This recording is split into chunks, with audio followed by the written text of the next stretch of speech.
الحمد للہ وحدہ والصلاة والسلام علی من لا نبی بعدہ۔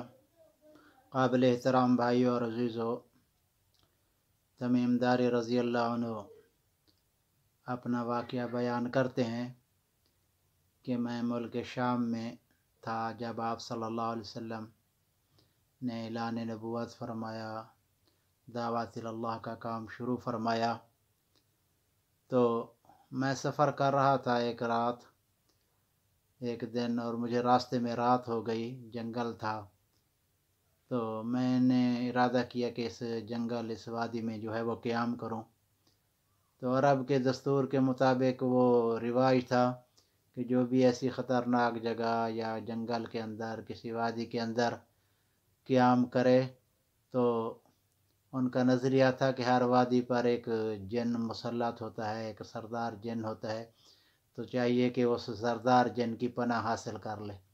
تو میں نے بھی حسب رواج وہ کہا کہ میں یہاں رات گزارنا چاہتا ہوں۔ آواز دی کہ اس وادی کے سردار جن کی میں پناہ مانگتا ہوں، اس کی پناہ میں آتا ہوں۔ جو میں نے یہ لفظ کہے تو غیب سے آواز آئی کہ کسی جن کی پناہ نہیں چلے گی، اب تو اللہ ہی کی پناہ جو ہے وہ مانگو، اللہ کی پناہ کے مقابلے میں اور کسی کی پناہ نہیں ہے۔ تو میں حیران ہوا کہ یہ آواز کہاں سے آ رہی ہے۔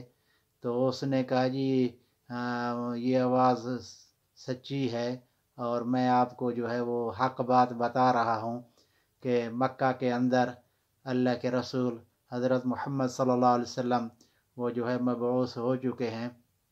ہم نے ان سے قرآن سنا مکہ کے اندر، اور یہ بات آپ سے عرض کر رہے ہیں کہ اب جو ہے تم جا کے جو ہے وہ لا الہ الا اللہ پڑھ لو، ان کی نبوت کو جو ہے وہ مان لو، تبھی تمہیں کامیابی ملے گی۔ بہرحال میں حیران ہوا، پہلی دفعہ یہ آواز سنی، رات تو خیر گزر گئی۔ صبح میں وہاں معلوم کیا لوگوں سے، ایک پادری جو بڑا تھا، جو آسمانی علوم کو جاننے والا تھا اس وقت، تو اس کی خدمت میں گیا کہ جی میں نے ایسے کیسے رات کو یہ معاملہ دیکھا ہے۔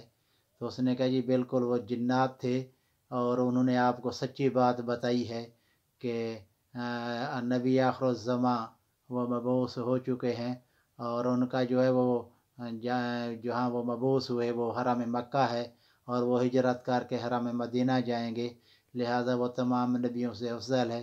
تم جلدی جاؤ اور ان کی جو ہے وہ اتباع کرو، ان کا کلمہ پڑھو۔ لہذا میں جو ہی پھر وہاں سے فارغ ہوا، اور جلدی آپ صلی اللہ علیہ وسلم کی خدمت میں آ کے میں نے یہ کلمہ توحید لا الہ الا اللہ محمد رسول اللہ پڑھا۔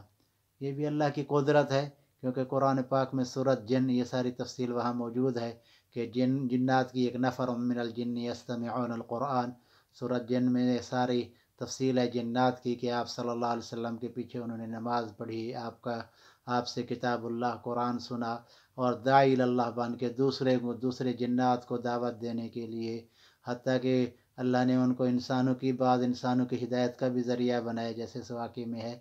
تو وہ بھی قرآن سن کے جو ہے ان کے دل بھی ہدایت کی طرف آئے، وہ بھی داعی اللہ بنے۔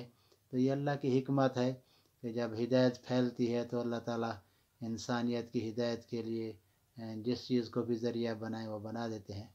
اللہ تعالیٰ ہم سب کو بھی حق کی روشنی پھیلانے کی اور دعوت اللہ، حق کی دعوت، اللہ کی طرف دعوت دینا، مخلوق کو اللہ کی طرف لانے کی محنت کرنا، اللہ تعالیٰ ہم سب کو بھی اس کے لیے قبول فرمائے۔